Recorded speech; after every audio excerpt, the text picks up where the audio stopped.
I identify with Shane's mom. See, but I also clip that.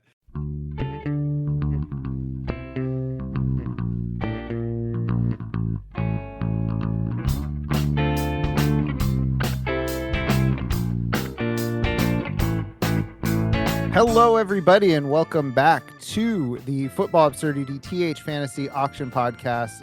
X number of do's and Y number of don'ts of playing auction fantasy football. My name is Jeff Krisko, here with my co-hosts on this venture, Tony Steele of THfantaC, Evan Hoovler, and Waleed Ismail of Mock Drafts on Tap from the Football Absurdity YouTube page. Tony, how's it going? Football Absurdity patent pending. You know, Nailed it. I'm feeling like the man now, dog. You're the man now, dog. No, life is good. I'm excited to hop in. We're gonna look at some cool strategy stuff today, and I'm really excited. Yes, sir. Evan, how about you? I'm feeling like I'm going devil's advocate a lot today, having prepped for the show. Not 5 minutes ago, but a lot more, like 7 minutes ago. All right, sounds good. Are you going to be Pacino? I don't know who that is. Oh my God, Al Pacino. Is? You don't know Don Pacino?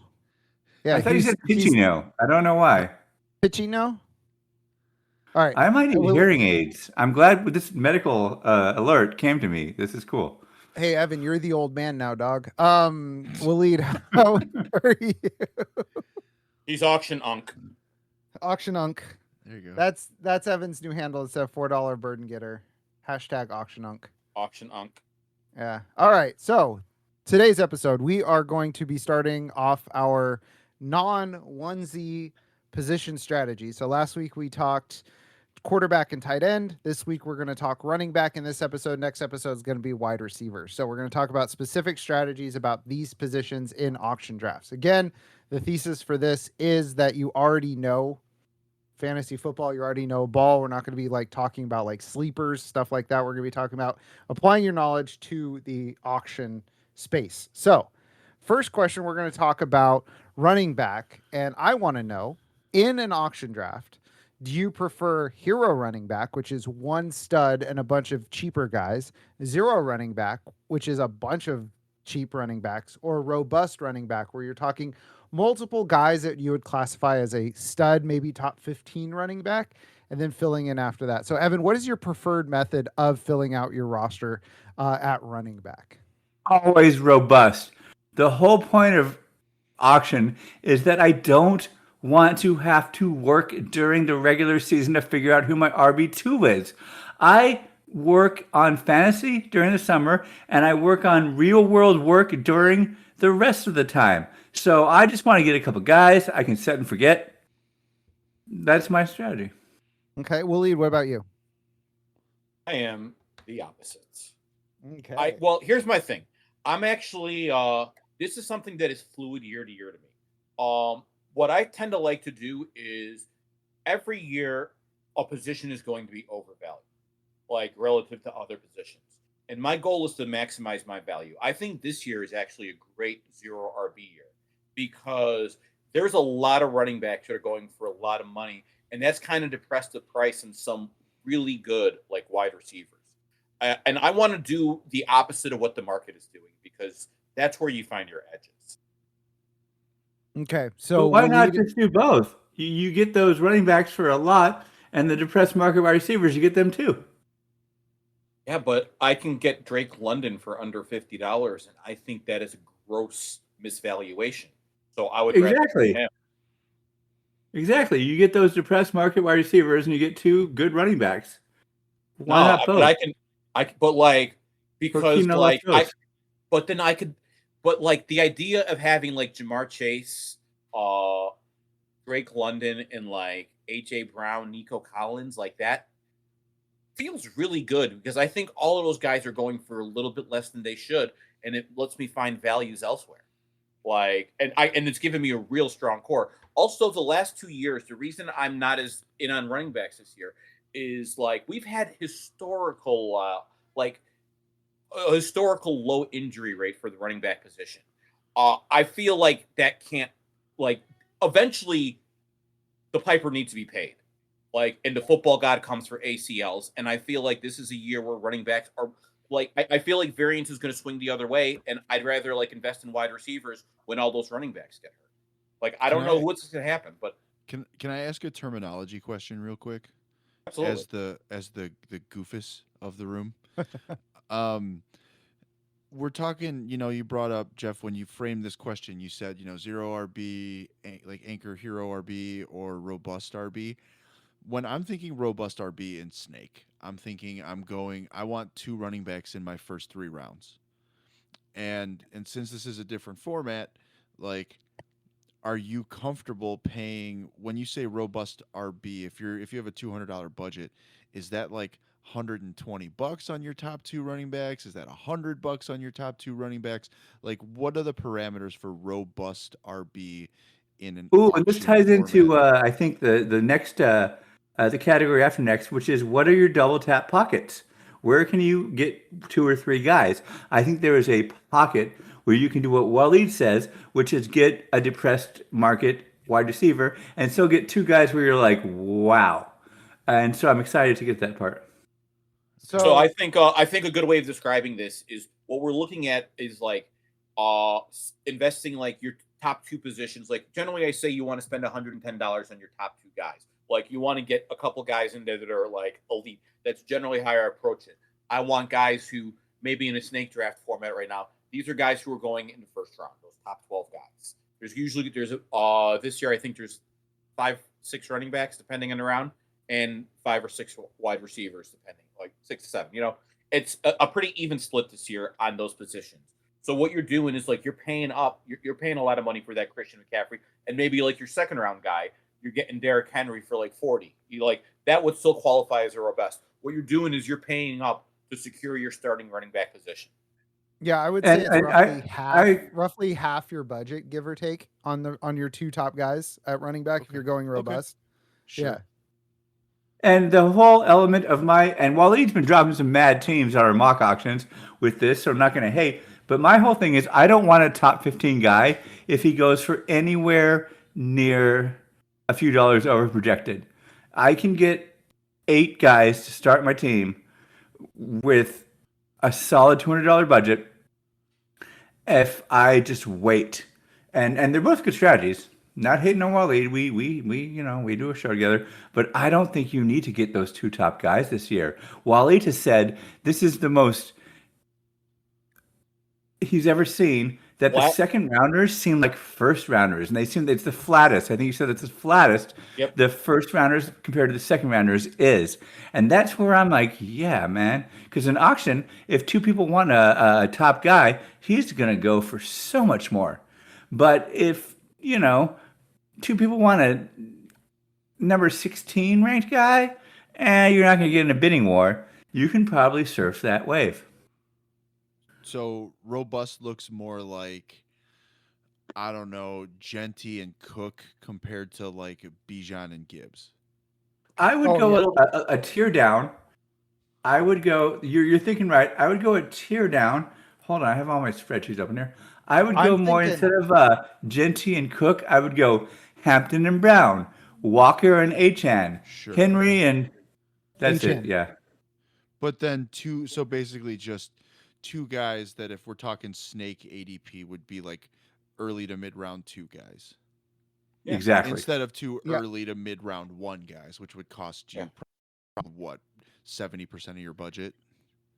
That's what the stats from the last 2 years show, but who knows? Like, because you're looking at it's a different just year north every year. of 60 for both, just north of 60 for each of Bijan and Gibbs, right? Is that what the numbers are bearing out? A lot of the time over 70.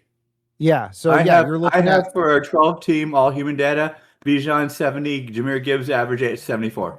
Yeah, so you're looking at 2/3 of your budget at that point almost. I'm sorry, 75% almost. Sure. And generally, I won't invest in those guys. And anyone who goes over $65, I will very rarely. Occasionally, I'll sneak in a 67, 68, like if it's like one of those top guys. Like if I feel like, wow, I'm going to get him under 70, that doesn't usually happen. And this is my chance to get an elite guy. But my problem with spending that much money on any one position is you're paying at their ceiling. You need them to perform like as the number one guy in fantasy, or you're losing value elsewhere. And I think you have to be right on that one player, or it will have a huge impact on the rest. Like the margin for error for the rest of your draft shrinks by investing. I'm reminded of an article that Matthew Berry, back in his heyday, his salad days, wrote, which was like, you can't win your auction on your first round draft pick, but you can lose it. And that's exactly what Waleed's saying. You have to be right. And I wrote an article. I've said this again and again and again and again. I'll say it again and again and again. Last year, the top 15 guys went for an average of almost 90% more than the guys ranked 16 through 30. When, if you looked at their overall point production for the year, they were about 16% more.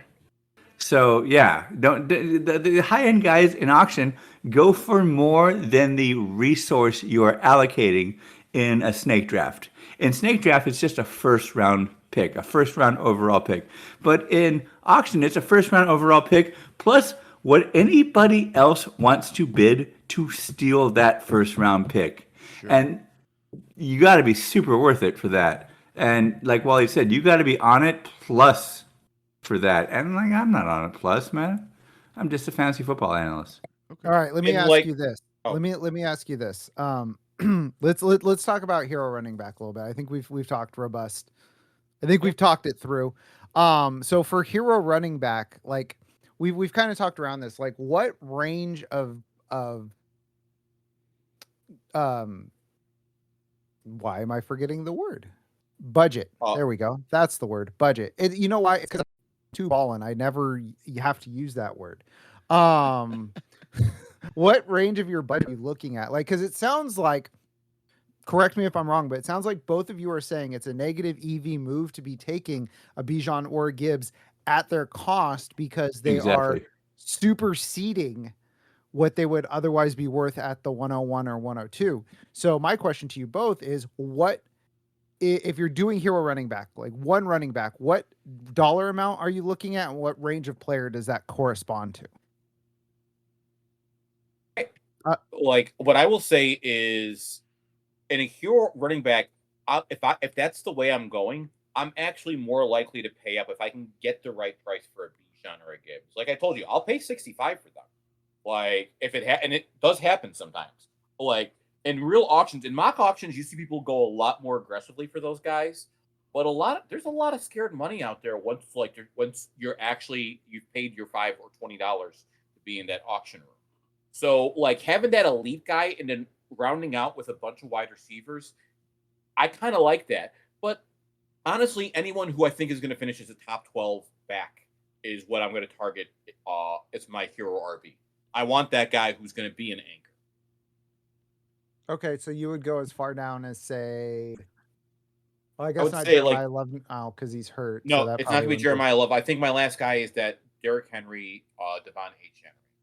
Okay, where I really like having hero RB. And for me, it's kind of similar, but a little different. For that top tier, Gibbs, Robinson, McCaffrey, Taylor, Cook, $1 less than projected. I'm not trying to reinvent the wheel here. There are people who think about this way more than I do. I don't think about projections. I think about auction. And if I get it for $1 less, then hey, like Waleed said, if I pay more, I'm staking my team on, okay, I think this guy's going to be better. Well, what do I know? Like, I'm just the guy who balances auctions. So I will bid up to $1 below projected. And if not, I'm like, you know what? It's out of my hands. And it should be noted, his projections, not other people's. That makes sense. Yep. Okay. Perfect. So if you're doing zero running back, which it doesn't sound like either of you are a proponent of, but if you were I absolutely am. Okay, you're a proponent of it. So I absolutely am not. If you're doing zero, I love zero RB this year. Okay. Good. I would like to ask you a question about it if I'm so allowed. I want to keep talking about how much I like zero RB, so I can't. It's Waleed and I are hang doing on, Stephen hang A. Smith versus Stephen A. Smith tonight. That's kind of Yeah. our bit, I think. But okay. So if you're doing zero running back, what is the most you're looking to allocate for a single running back spot on your roster? And then a corollary to that is your second guy going to be around the same price? Like if it's $10, are you looking to get two $10 guys? And what range of running back is that spot? I mean, it really depends on how the market is going. If I generally let's say I'm going let's say we're going two starting wide receivers, two starting running backs, and a flex. I'm trying to get 3 wide receivers in that spot, and I probably have $150 of my $200 budget allocated. Probably is my max. I might be a little bit less because some of that's also going to include a tight end. Like I like paying up for an elite tight end when I'm going zero RB. I love Tucker Kraft and Colston Loveland in this. Guys who could be like tight end one. I think it's in their range of outcomes, have top 5 potential, and are significantly cheaper than McBride and Bowers. But like my running back here, like I'm probably looking for like that Cam Scatterboo. Like for my first RB, I want that Cam Scatterboo, DeAndre Swift, someone in that like range. And then that second guy, I mean, honestly, like Ramondre, something like that. And I'm trying to get that for maybe under $25. And that's total for the two guys. Yeah, but I might go as high as 30. This is all fluid. It depends on whether I got deals on my wide receivers or whether I went hard, and I paid a lot. Like I'll go zero RB if I think that I'm getting a good deal on Puka Nacua, Amon-Ra St. Brown, and fucking Jamar Chase. I'll spend all that money and figure it out later. I'll grab $2 guys. Like there will be spots to get guys that I think are misvalued and make my move. But for the most part, I'm probably looking at like $30 at that running back spot. No, I can't do that. Yeah, $25 is probably about right. And then 145, 150 for my receivers with a little bit of that to tight end. Okay. And what Waleed's illustrating is you don't have to go zero RB to go zero RB in auction. You can get 2 great guys and still have enough money for like a 3rd rounder or a 4th rounder, which is a good strategy. My issue is that the tier 1 wide receivers is so narrow for me. Jamar Chase, the guy who's throwing to him is injured all the time. Puka Nacua, Jackson Smith and Jigba, and Monte Brown, cool. CeeDee Lamb, are you the wide receiver one? I don't know. Justin Jeffries, Drake London, who is throwing it to you? I don't know. Nico Collins, I know who's throwing it to you, and that is the problem. So it's a great strategy in auction, but I'm like, this year, I don't know, man. I don't want these wide receiver ones unless I get 2 of the 3 that I want. Please title the episode Justin Jeffries. I'm already writing it down. All right. So unlike in a snake draft, right? You could be going zero RB and you end up getting sniped on the guy that you were targeting for your zero RB, right? Because Waleed, you mentioned Cam Scatterboo. If I'm doing it, like the guy I'm targeting is DeAndre Swift, David Montgomery, those guys. Yeah. But if I get sniped on them, then I'm toast. So I think one of the things that I'm just going to kind of bring up to proselytize auction is it brings us back to the very first episode, which is you can't get sniped in auction. So you have more control over your zero RB targets. You could get budgeted out, and that's something that you can fix with practice. Yeah. But I would just like to say, I think that honestly, zero RB is a more viable strategy in auction than it is in snake drafts, because so much of zero RB working is survivorship bias, right? The guys who don't get the deep running back snipe from them, that's when their roster works, right? And in this case, since you can't be sniped, you can go after the guys that you want. So I will probably be doing hero RB, but I know there's a tier of running backs that I like more than other people, so I can go and spend on those guys, and I won't get sniped. Because we've all done it where you're like, let me try 0 RB, and you're like, oh shit, I pushed this way too far. Like my my starting running backs are Kenny Gainwell and Rashad White. I am in trouble. Like, hey now. So I just want to say that if you're on the fence about trying 0 RB in auction, I think it does work better in auction because you can't put, like, you can push it too far. You definitely can do that, but it's easier to pump the brakes on it because you're not like, you don't turn around and look at the running backs and be like, oh my God, there's no running backs, because you have money to get whatever running backs you want. It definitely works way better in auction.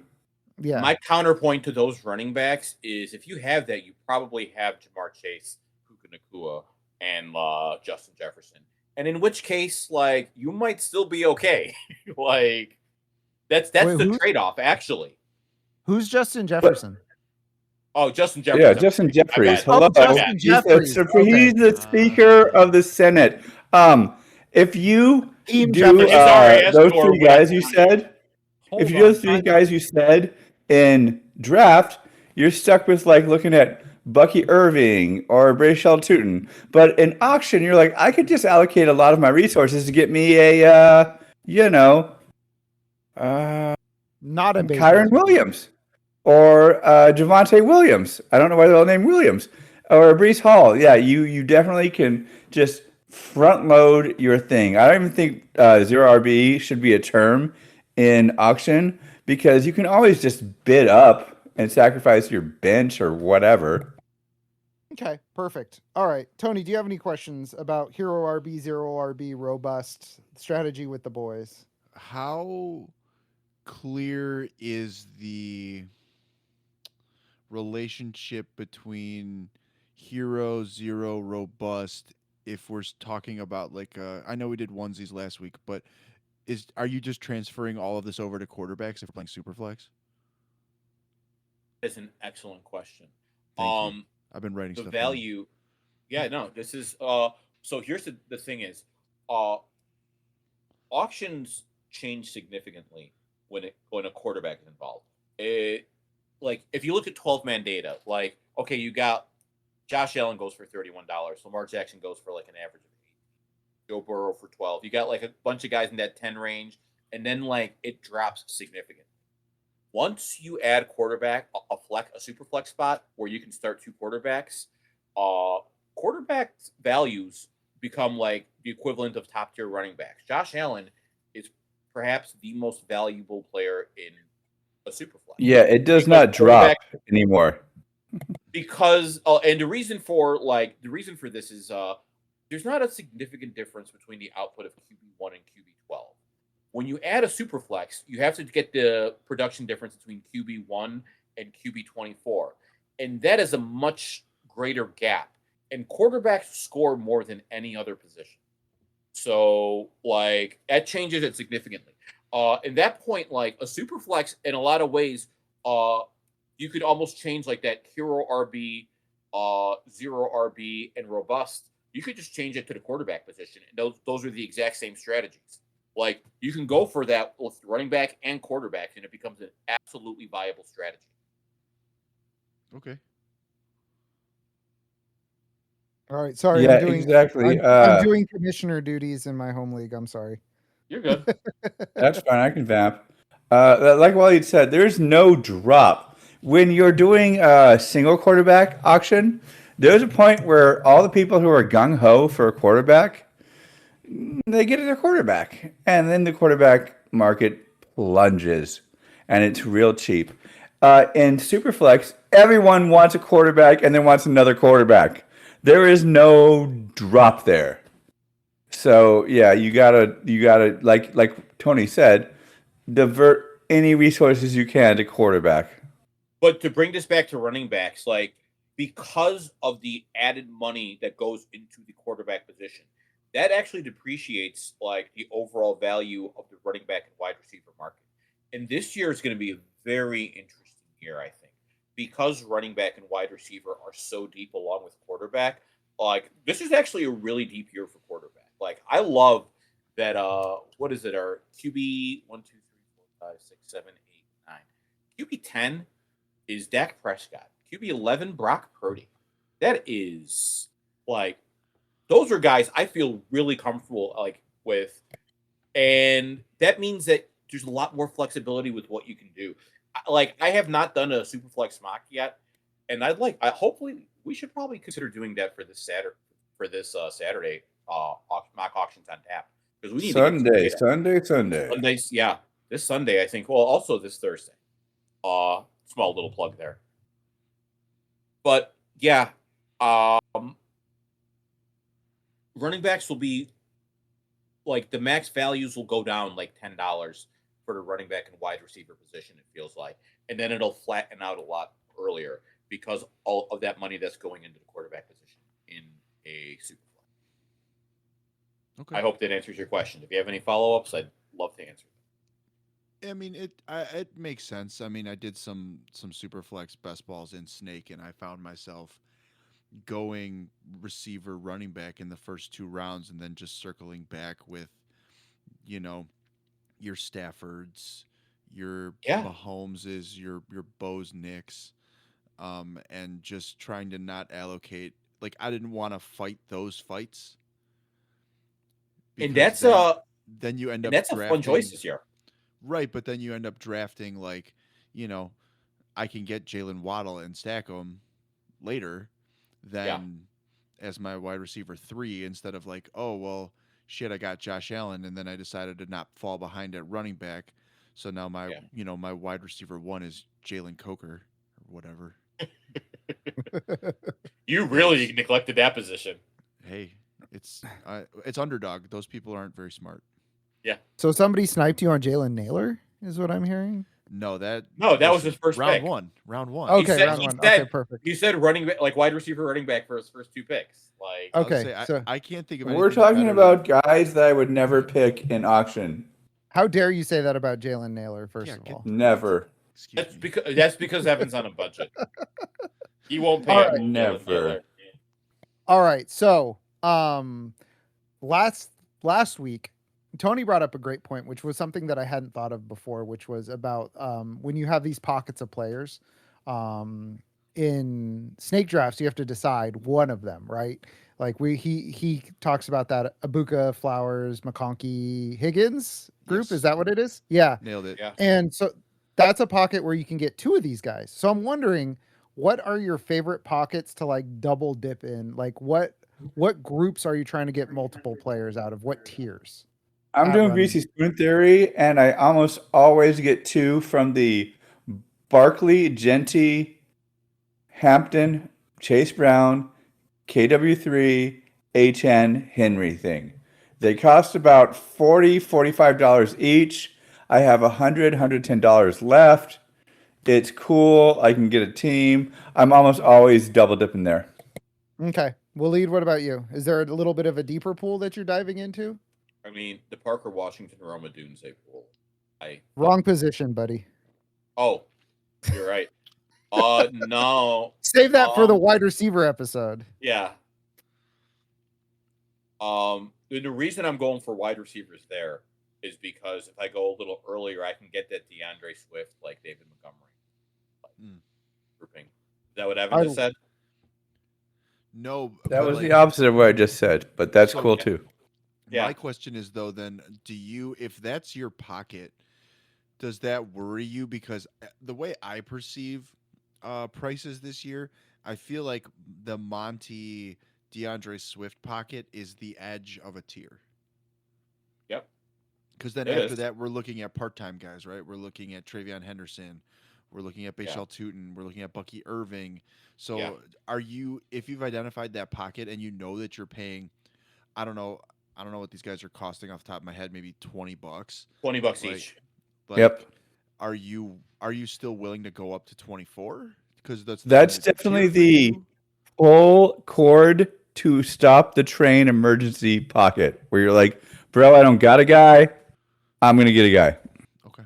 Yeah. So that's the worst guy you're willing to have be your I guess RB2 or a key part of your team. Oh yeah. Well, honestly, like here's the thing. I'm not like I like this tier because I think there's some guys that you can get some good value on. Like $30 Kyron Williams is a pretty good price when you consider the offense he's a part of, and like his time. Like Kyron Williams is undervalued this year, and I like that. But the thing is, most I'm doing is like hero RB. I like this tier of guys, but like I'm getting one of them, and I'm getting one that I think goes for less. Like there's going to always be someone, so I'll probably like that's something I'll solve early in that situation. And then for my second guy, I'm probably taking someone a little bit more boring. Like, and honestly, for a zero RB build, like let's say I'm going full on zero RB in auction, what I'm probably doing is something like a Chuba Hubbard, Rico Dowdle, Jalen Warren, or Ramondre, Pollard. Like, I'm just going to take two of those guys and spend all my fucking money on tight end and wide receiver. Like, that's a tier I like. But ideally, since I'm doing a hero thing, I'm just as likely to pull like one of those DeAndre Swifts, Josh Jacobs, Breece Hall guys. Okay. Is there? So I have one last question, and then I can quit the game forever because I'll have all the knowledge I need. I know you guys have all talked about how one of the benefits to auction is you get your guy. You're not stuck holding the bag. But if you play a zero RB, do you ever worry about being left holding the bag? Because like I've been doing best ball all summer. I'm approaching 100 drafts, and I have 0 Travis Achans because I'm not an idiot. Yeah. If I feel like I'm running out of potential running backs to get, do you end up holding your nose and eating your vegetables, like eating the diarrhea lettuce and drafting? Jonathan Taylor Farms. No, I don't. banger. I don't eat my vegetables, and here's the reason why. I got a lot of guys, and I like. I think Jeff said this once, where he just said like, these football players are just random number generators, and I have a valuation on all of them that I'm picking. So for the right price, I kind of have guys like I have 1 or 2 guys that I'm going to make sure I get and I will pay up for. But they're not always going to be the same 2 guys every draft because there's a lot of guys I like, and I'll do a few of these drafts, so I'll try to diversify. So I'll find my guy at some point, and like it's one of the things where I have like a bunch of guys in each tier. So like it kind of depends on the draft it's going. Like let's say I see like Jahmyr Gibbs, Jamar Chase, Puka Nacua, Bijan Robinson all go for 70, like in the first like 10 picks. You know what I know? I'm going to get a really good price on some of my guys that are like on best ball ADP, like late second, early third rounders. And I could load up on them and I could get myself a team that really is fun.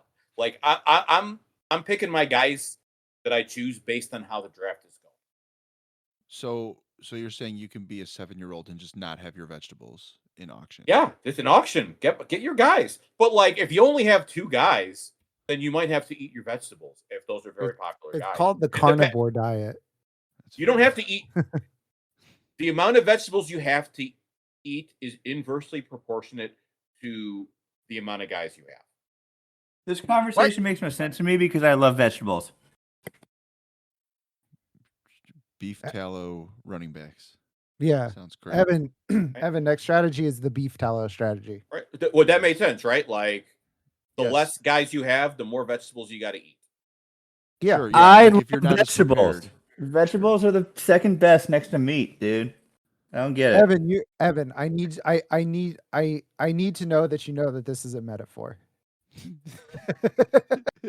I'm tired of this vegetable slander. Like, I don't even All eat right. meat. I don't know. What we're tired doing of here. it. Yeah. So what I'm hearing is Evan does not accept this as a metaphor. Yeah, Evan does not accept the metaphor. That's fine. That's fair. All right. So we're gonna talk about a couple tiers of running backs next. I broke these into budget and bargain bin. So budget running backs are guys that you've both been seeing in your mock drafts, going between $3 and $5 or $6. You know, the cheap running backs. Who are your favorite guys to take between $3 and $5 or $6?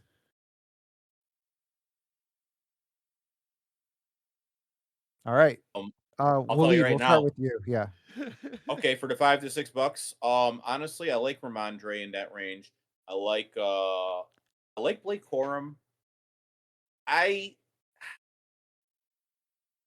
understand that I shouldn't like Tony Pollard. I understand all the red flags behind it.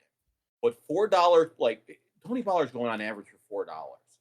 And like I feel like for a lead running back, who I think is still a pretty good running back, like I think low key he's a starter. He's got some good value. I like him at his price. I think Chuba Hubbard, like $6. I get everyone loves Jonathan Brooks. I'm not convinced Jonathan Brooks will be able to finish the year. Like his history of playing football tells me he won't. Like there's a 50-50 chance. So taking that investment on Chuba Hubbard feels like a really solid value. Lets you pay up elsewhere. And if things go right, man, that could be real nice. The answer for me is Tony Pollard or give me a dollar guy. Like Waleed said. Everyone's like, you're not concerned about the offensive line? You're not concerned about this and that? I'm like, yeah. But we were concerned about it last year, and he got 1,300 yards from scrimmage. Whoa, scrimmage. That was like funny. Scrimmage. I talk like a grown-up. But like that, it's Tony Pollard or bust. Like, Tony Pollard or a dollar. Like, Tony Pollard or a dollar. Okay. All right. And then, are there any guys going in that range that you think is just a waste of money? The $3 to $5 range. Let me ask this: how much does Bashal Tootin go for? Bashal Tootin goes for $11. Yep. Good God! I think you've opened my spreadsheet, sir. Yeah. I would. Nice job. I would. Yeah. We're talking about auction. Of course, I'm going to have your spreadsheet. It has like the best viable data on the internet. You can find Thank it. you. Football. Is it on the website or is it just in the Discord? Just the Discord. Just for our Discord. So you got to join our Discord if you want to get these values. FootballAbsurdity.com THfantaC link is at the also top. going for an average. THfantaC Henderson is also going for an average of $11. Just to let you know where people's brains are right now, which is not in their head. Okay, so you said I don't have a problem with Tony Pollard's going for $5. Is what you said? 3, 4, 4. 4. Okay, who's going for 7? a fusion. Chuba Hubbard and Jalen Warren walked into the teleportation device from the fly and merged bodies, and they're going for 7. Okay. What he's saying is Jalen Warren is going for 8 and Chuba Hubbard for 6. Okay, so you'll people who say don't do fly math. Yeah, I don't do fly math. I think that's Common Core, right? It Is is. fly math. Okay. It's So sight reading, yeah. you could get Bashal Tootin or Tony Pollard / Chuba or Tony Pollard / Jalen Warren. Rico Dowdle. Yeah. Rico Dowdle. So you could get 2 Rico of these Dowdle. guys. So that's what I think the key is when you're talking about these later running backs is you want as many bites of the apple as possible, right? And if you're investing $11 in Bashal Tootin better hit because you're eschewing 2 bites at the apple with the tier right behind him by AAV. Because you can get 2 of those guys for $10 to $14, right? But not necessarily. That depends on how your start of your auction has gone. If you've gotten like 5 positions and you've only spent $150, but they're like values, you can take those extra shots. Like, but what I'm how saying, you budget it. Yeah, but what I'm saying is that if you don't like Bashal Tootin, if you don't feel right about THFan Henderson, the value proposition of skipping those guys is so much more than it is in a snake draft because you can take the Bashal Tootin, THFan Henderson money and go get 2 guys that maybe one of them will bust, but one of them should be higher than your Tootin, your Henderson. I'm going to take that a step further. You can just nominate them for $1, and if you nominate them early enough, they might go for 15 or 16. You just made someone spend $16 on a guy you don't like at that part of the draft. I'm going to take it a step further, and say that Wally, not only is that good, sorry, Jeff, not only is that good advice, at this time, people are getting desperate for running backs. So that's why Bashal Tootin is going for $11. He's last in the last tier. You know? And that's why all these guys are going for such inflated prices. Bucky Irving, THFan Henderson, because people won't have these running back slots filled and they'll panic and they'll just inflate it. So just if that's happening, just wait. Just wait. Okay. Perfect. Sounds good. I do have I have Evan's sheet up. And I did want to throw my favorite $3 to $5 running backs based on Perfect. this data. Yeah. Big fan of Kenny Gainwell. I wrote an article for Football Absurdity's website about trying to corner the market on pass catching running backs because that's where you go after you run out of bell cow receivers. Yeah. So I like Kenny Gainwell, and guys, I don't know, man. You could just chop my legs off, but for $4, like I'm totally fine with J.K. Dobbins. Oh man, absolutely. You know, absolutely. He's $3, not $4. He's most likely gonna get hurt. Yeah. But if you're telling me that I can get 10 weeks of RB19 for $4, that seems like a good deal to me.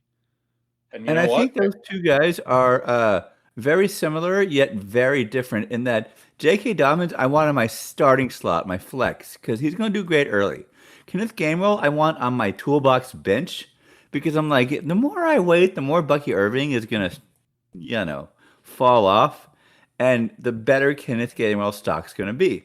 So, yeah, they're two great plays for two different reasons. I actually missed one that I think, especially for a 0 RB build, is like Zach Charbonnet is a guy you can get and throw in your IR slot. And the only reason he's going for $3 is because he's coming off the ACL. Second half of your season, he could be a guy who's like all of a sudden like a solid RB2 in that offense on a good team. I'm looking at your guys' prices here, and I feel like I'm picking up what you're putting down about like I can get two guys for the same price as one. Like you can pay $6 for Jalen Warren, or you can pay $6 for Dobbins and Charbonnet, who between the two could give you 17 weeks of good return. Absolutely. And Dobbins will be great early, and Charbonnet will be great late. It's a nice role filler. Yep, I like it. Yeah. All right. Perfect. And then let's round out the running backs episode. Let's talk about some of the $1 guys, which I want to remind everyone, just when you get down to $1, the opportunity price of taking the top $1 guy versus the bottom $1 guy is the exact same. There's no difference between like a 10th rounder and a 15th rounder. So just keep that in mind when you get down to your dollar days. I do have a question about the dollar days before we get into it. I'm worried that if I really want a $1 running back and I only have, we're just filling out benches, right? So everyone's only got a little bit of cash. Are you trying to wait on the guys you want the most during the $1 thing so you don't have to pay too much? Or are you trying to put the onus onto your opponents to maybe their max bid is $2? So like, hey, bro, if you really want Jonah Coleman, like you're going to have to give up that extra $1. Like what's the strategy for when everyone's kind of low and you're looking at those deep guys? I'm trying to A, wait, and B, have a $2 max bid. Okay. Exactly. Yeah. One thing Evan does tend to approach is he likes to have $1 for each bench spot left so that he can do that $2 bet to try to make sure he gets his guys. Okay. I'm a guy who only goes to $1. And here's the thing you have to understand. If you only have a $1 max bid and you don't nominate your guy, someone else might nominate him before you do. Sure. So you just have to like if you've gotten to that point, you just got to hope for the best. You got to have to balance it out too, because if they're further down the list and that's your guy, then maybe you can afford to wait till these other guys go. But if there's enough people who still have it, and some guys are going to nominate those guys because they don't like them and they want someone else to spend that $2. So it's all about kind of reading the room and putting yourself in a position to succeed. Okay. One thing I think is really important too is when you're down to the dollar days, and if somebody has a $2 max bid, say you and another guy don't have your tight end yet, and he has a $2 max bid, right? And you have more money than that, bid $2.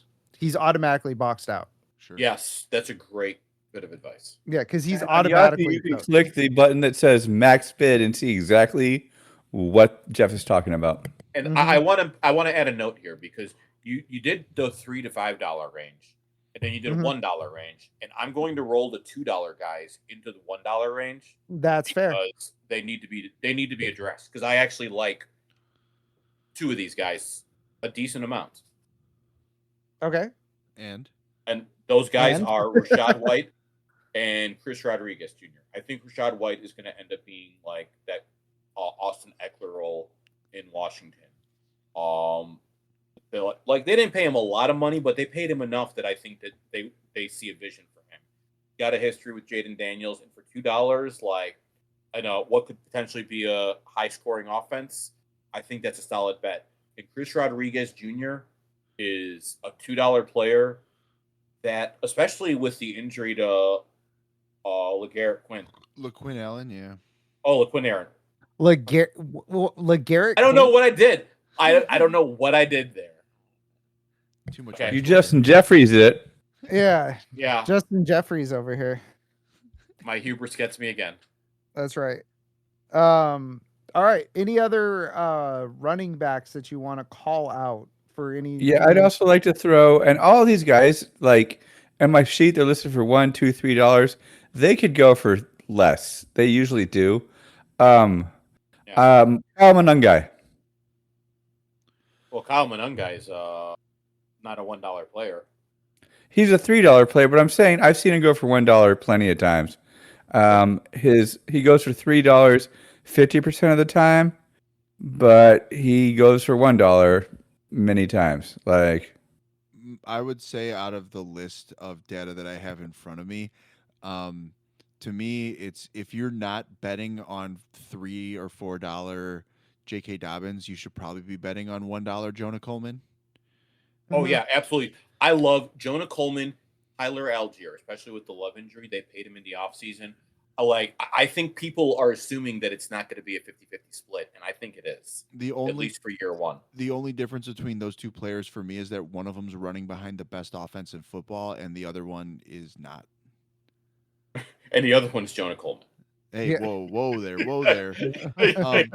And then Hey, Jacoby Brissett did really well last year. And then I'm looking at my best ball exposures, and my highest exposed running back is Tajay Spears. So I'm a big fan. I think he's a great bye week guy. I love Price. I'm drafting up the letter to the Sean Tucker Society right now, just so you know. Let's go. Oh yeah, no, I love that's a $1 player, but I don't even think he's getting nominated in a lot of leagues. I mean, it's not on the sheet. Nah. Right? Yeah. No, that's real best ball sicko stuff to have Sean Tucker on your team. He's not going off. No, he's too deep. Yeah. I mean, he's the 6th guy on your bench, though. Yeah. He'll do better than Bashal Tootin, folks. God bless. Woo. Let's go. All right. That's it for running backs. So we'll be back next episode with a very similar format to be talking about wide receivers. So for Tony and Waleed and Evan, this is Jeff. Thanks for listening. Take care and have a good one.